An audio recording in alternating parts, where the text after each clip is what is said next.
శ్రీ ప్రత్యంగరాదేవియే నమః. కరంగలిమాల గత వీడియోలో మీకు చెప్పాను. కరంగలిమాల ఏ వృక్షము నుంచి తయారవుతుందనేది తెలుసుకోవాలి.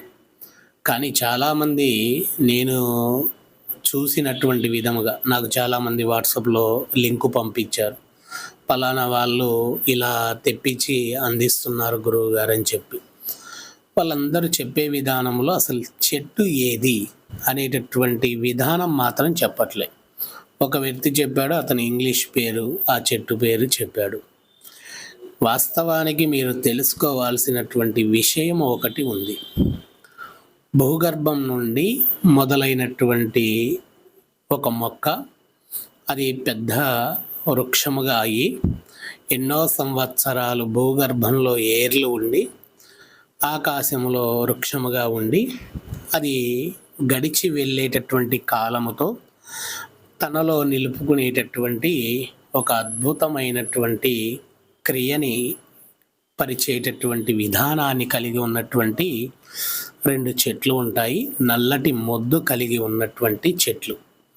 దేవతా వృక్షానికి ఒకటి, అసుర విధానానికి సంబంధించిన విధానానికి ఒక చెట్టు. ఆ రెండు చెట్లు ఏంటి అనేది మీకు తెలియచేస్తాను.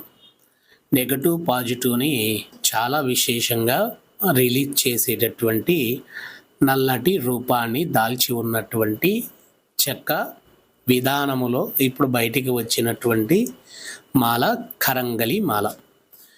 దీంట్లో మా తంత్ర విధానములో మేము సాధన విధానము విద్యలు నేర్చుకునేటప్పుడు మా గురువర్యులు మాకు తెలియచేసినటువంటి విధానము.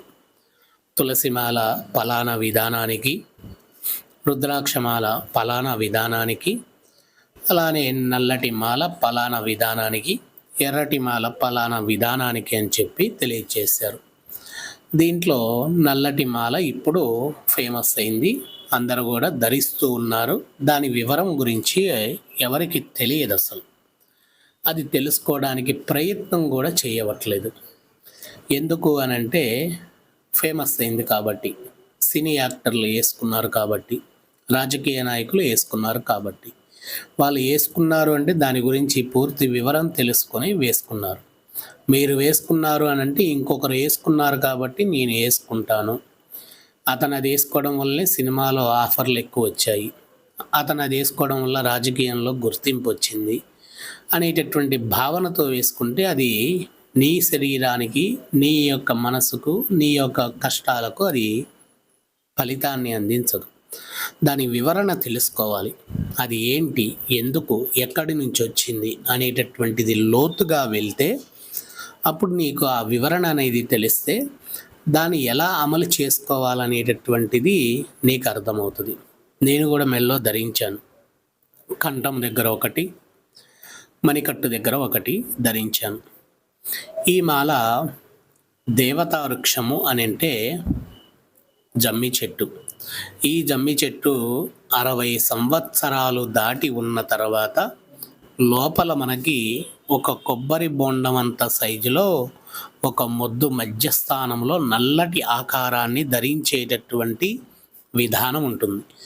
60 నుంచి 100 సంవత్సరాలు పైబడి ఉన్నటువంటి చెట్టు. అటువంటి చెట్టు నుంచి సేకరించినటువంటి నల్లటి గుండ్లతో తయారైనటువంటి మాల పెట్టుకుంటే పాజిటివ్ శక్తిని రిలీజ్ చేస్తుంది. అది ఏ దేవత దగ్గర, పలానా దేవుడి దగ్గరే పెట్టాలా.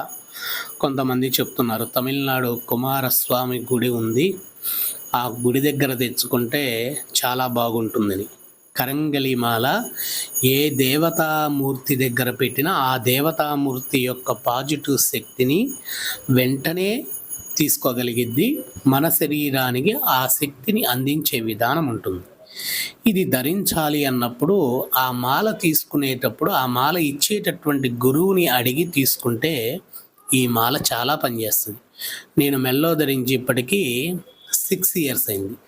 ఈ 6 ఇయర్స్లో ఎన్ని పెను మార్పులు తీసుకువచ్చింది అనేటటువంటిది నాకు మాత్రమే తెలుసు. ఎంత అద్భుతమైనటువంటి రిజల్ట్ ఉంటుంది అనేది నాకు మాత్రమే తెలుసు. అది మీరు ఎలా తెలుసుకొని వేసుకోవాలి అని అంటే మాల కొనగానే సరిపోదు, వేసుకునే విధానాన్ని తెలుసుకోవాలి. దాని గురించి నేను ఇంకొక వీడియో అందిస్తా మీకు.